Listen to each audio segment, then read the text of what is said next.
So I'm going to talk more about the nitty-gritty of medication-assisted treatment, what the medications are, and thank you, and what some of the things you should know specifically about it. These are the learning objectives. Hopefully you will come away from this talk understanding some of the basis for medication-assisted treatment, how it fits into one model of addiction treatment. Like Andrew was saying, there are different ideologies about how you treat addiction, and medication-assisted treatment is one ideology. And then we're going to talk a lot about, or in the 20 minutes that I have, as much as I can tell you about medication-assisted treatment and some of its important properties. So these are the various different treatment options for someone who has an opioid use disorder. There are a lot of self-help groups out there. These are your NA, Narcotics Anonymous. Many patients who use opioids will also go to AA or Alcoholics Anonymous. There's Smart Recovery, Celebrate Recovery, all kinds of different programs like that. Many of them are opposed to medication. And for many of my patients who are engaged in those AA or NA will actually say, I can't share that I'm on medication with my group. And that can be a barrier. I think the AA, NA, all of those are very, very effective for a lot of people, but by and large, they have been opposed to medication.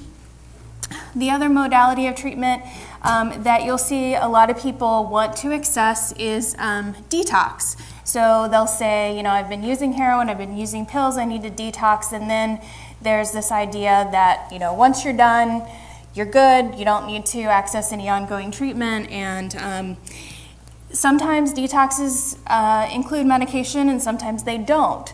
There are, not that long ago in the 1980s, there were people who housed detoxes in their homes. Essentially what they would do is let the person lay on the couch and support them, give them a glass of water every now and then, and they'd help them through their opioid detox, whatever was happening. And that was sort of cutting edge detox at the time.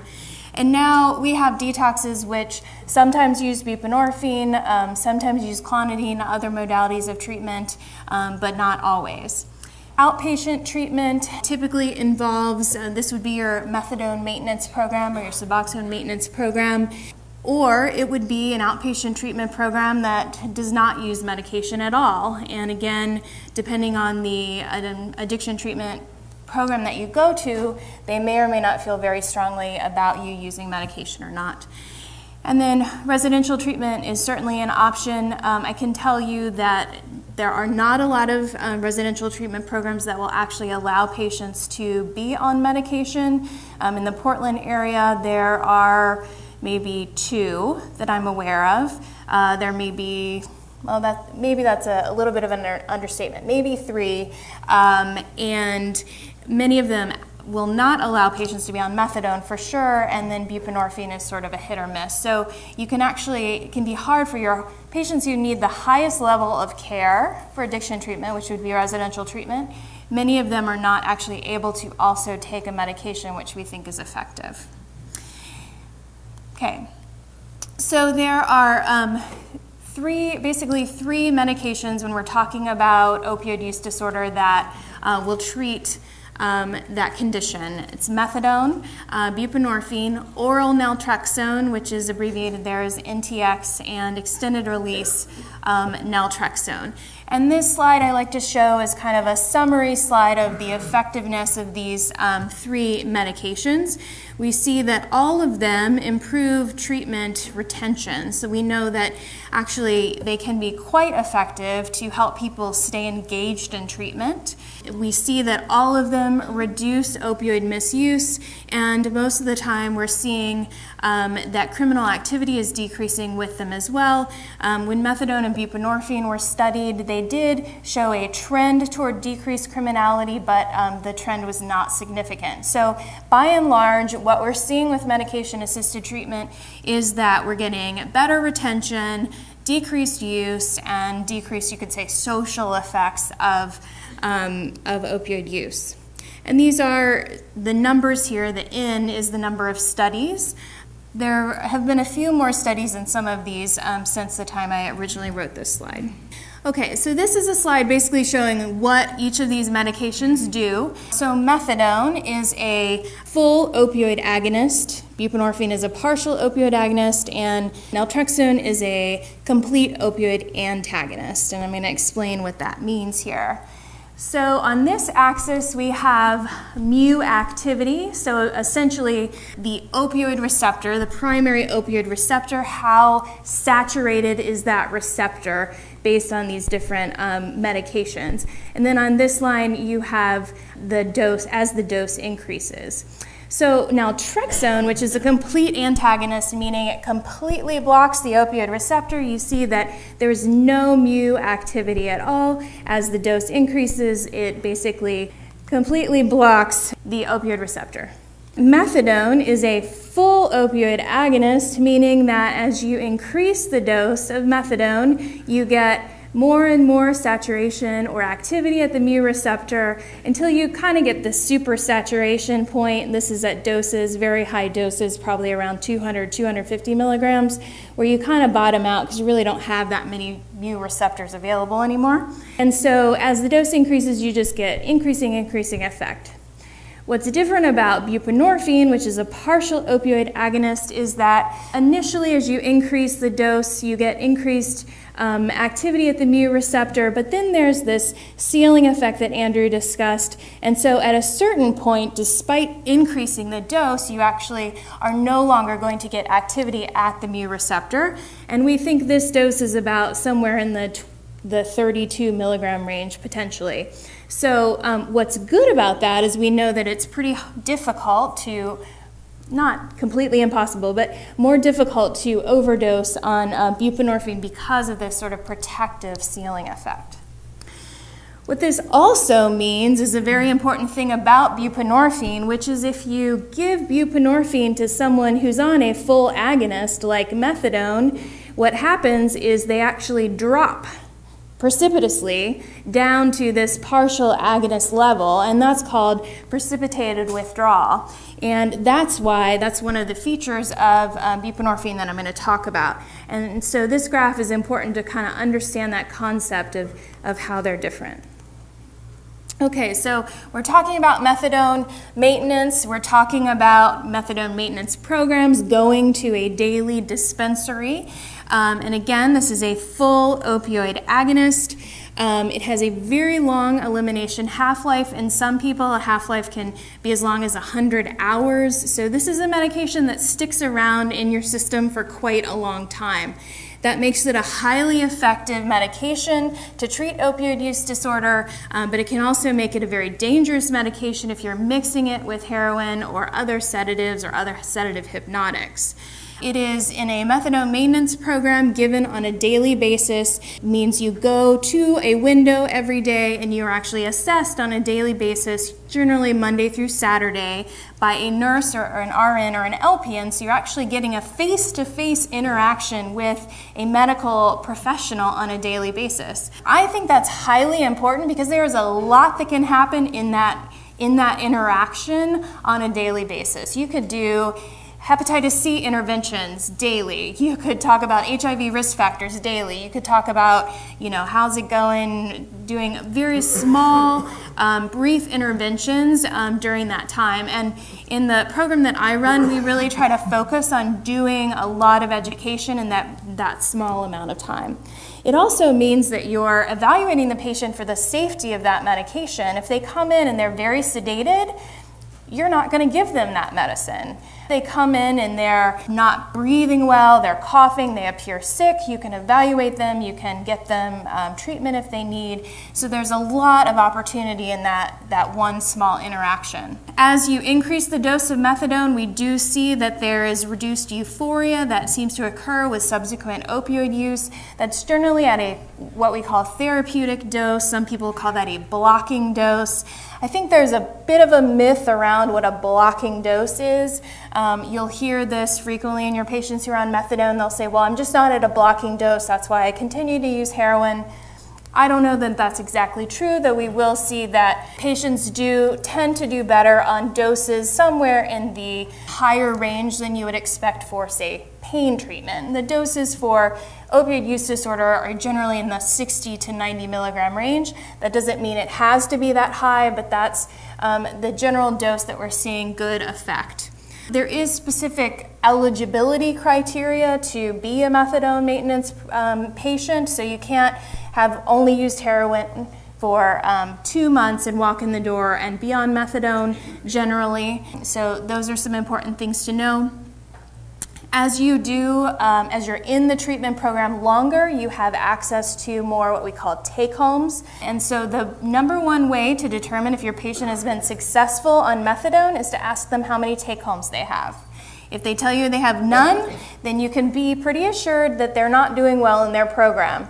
If they tell you I have 28, then you can be assured that they are doing well, and they've been doing well for quite a while. So that's a key thing about methadone. And again, I think there's a lot of opportunity for integrated treatment. Typically, methadone maintenance programs are doing both individual and group counseling. Okay, some of the pros and cons. So pros, we know that this increases retention in treatment, decreases use, decreases HIV transmission. Methadone is generally highly structured. This can be very effective for patients who have a lot of psychiatric comorbidity, polysubstance use, ongoing meth, cocaine, what have you, frequent relapses. Again, that intervention that you're able to have on a very frequent basis with the patient can go a long way. It remains the gold standard for treatment for pregnant women who have opioid use disorder, though I'm going to talk about that a little bit in regard to buprenorphine in a minute. And there is some analgesic benefit, though it should not be seen as a chronic pain treatment. If your patient has chronic pain, most likely methadone alone is not going to be sufficient to treat their chronic pain. Some of the cons, it can cause a profound QTC prolongation. So it's important that you're checking EKGs at least once a year for patients. Certainly there can be a high risk of overdose, particularly in the first 2 weeks of treatment. We see that that is the highest. There are a lot of drug interactions that you have to be mindful of and careful about. And, the daily dosing work, essentially, it can be prohibitive for a lot of people, particularly if they're involved in school or work. So those are some of the pros and cons. Buprenorphine, like I discussed, is a partial opioid agonist, having that plateau or ceiling effect. It also has a very long half-life, but not as typically as long as methadone. We generally give it once a day, though you can give it more for chronic if your patient has concomitant pain, and we're seeing it more and more used on a BID or TID fashion. 24 milligrams tends to be the highest dose that we would ever recommend. Studies show that at a dose of 16 milligrams or higher, you're seeing decreased illicit use. And so a lot of people will argue that maybe 16 milligrams is sufficient, but really it's meant to be a dose needs to be based on how well the patient is doing. When you take it, it does block other opioids. So if you have subsequent use of other opioids, those effects are reduced. It is paired with an antagonist naloxone so that it is less abusable or divertible, though you'll still hear about patients trying to inject it or divert it. And then, of course, in order to prescribe it, you do need a special X waiver from the DEA, and there are patient limits that can decrease access. What's nice about buprenorphine is that it can be quite effective for pain, and the fact that it doesn't have to be given through a dispensary allows it to be more tailored potentially to the patient's needs and can be given on that more frequent basis. Also has been shown to increase retention in treatment, tends to have a lower overdose risk, again can be used in the office, which is nice. Much fewer drug interactions than methadone, does not cause QTC prolongation, so if you're seeing that in a patient who is prescribed methadone, that may be someone that would benefit from transitioning to buprenorphine. And we are seeing it, though methadone is the standard of treatment for women who are pregnant, we actually see that with buprenorphine, patients are having less neonatal abstinence syndrome when they're treated with buprenorphine during their pregnancy. The cons, there's this training that you have to do in order to prescribe. It does generally cost more than methadone. It can complicate pain treatment if a patient has to have a surgery or has ongoing pain. If you give it too early and the patient's still using it, can cause precipitated withdrawal and it can be diverted. So when we compare methadone to buprenorphine, what do we see? We see that at low doses, buprenorphine was actually less effective than methadone in retaining people in treatment, but at what we call therapeutic doses of buprenorphine in the, somewhere in the greater than 8 milligrams to 16 milligrams, there was no different than methadone in treatment retention or decreased opioid use. So in clinical practice, I would say that is sometimes the case, not always the case. I think some of the added structure of the methadone program can be very, very helpful particularly for your patients who have polysubstance use, psychiatric comorbidities, all of those things. So there may be more than just I know there's more than just a dose factor going on there. Put this slide in because I want you to know that patients who are on medication-assisted treatment with buprenorphine or methadone do not look sedated. They're not falling asleep in their chair. They're not nodding out. They are awake, alert, engaged with life. And I think there's this misunderstanding that if you're on methadone or buprenorphine, you're nodding out in your chair, and that is definitely not the case. Naltrexone is the relative new kid on the block. Again, this opioid antagonist comes in these two formulations, the oral formulation, which has been around for much longer, and then the new injectable depot formulation of naltrexone called Vivitrol. It is not a controlled substance, which means that it can freely be given in all primary care settings by nurse practitioners, PAs, physicians as well. It completely blocks the effects of opioids. Also can treat alcohol dependence. So in a patient who's concomitantly using alcohol, you may consider this as a good form of treatment. We have seen it working relatively well in the criminal justice system. So actually giving it to patients while they're in jail, so they leave jail with this sort of added protection and inability to use or feel the effects of heroin. It is a depot formulation, like I was saying. It goes deep into the gluteal muscle and is given every 28 days. Studies have shown that it is effective. The extended release is effective for opioid use disorder. Numbers needed to treat ranging in the 7 to 8 range based on some fair quality studies. And this was a recent study that was done by Josh Lee at NYU, basically saying that in the looking at this in the criminal justice system, so a 2-year study comparing extended release naltrexone to usual treatment, which meant that the patient could access methadone or Suboxone, actually showed that there was less time to relapse as their primary outcome. In clinical practice, I would say that I'm having mixed results with extended release naltrexone. There's a certain population that really, really wants to receive this medication, and then, but the getting them on it can be quite a challenge, and then having them return for their second injection can also be a challenge. So I've had mixed results. Pros and cons are listed here. Basically, I think we've talked about all of these. Very few drug interactions with naltrexone, which is nice. It can affect the liver system, so generally we're not giving it to patients who have really severe liver disease due to Hep C or other problems. It can be quite difficult to control someone's pain if they are in the middle of this injection. So if they say have a motor vehicle accident in the middle of receiving this injection, generally in order to have pain controlled, they would need to be in a hospital on a monitored, say, fentanyl drip or something like that.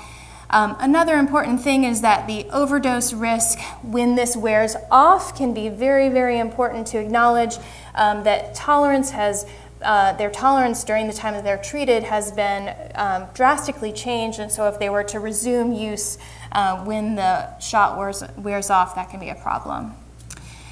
Really quickly, I just want to mention that detox versus maintenance, which is better? We know that looking at this, comparing these two, we're seeing that in this one important study that was done in 2003, when they looked at outcomes for people who went through detox or who were maintained on medication long term, you see that at 1 year, basically no one in the detox only form was abstinent, and what they don't mention in this study is that in this group of people who went to detox, there were several overdose deaths as well. So going to detox we know is not only not very effective, but also can be a huge risk factor.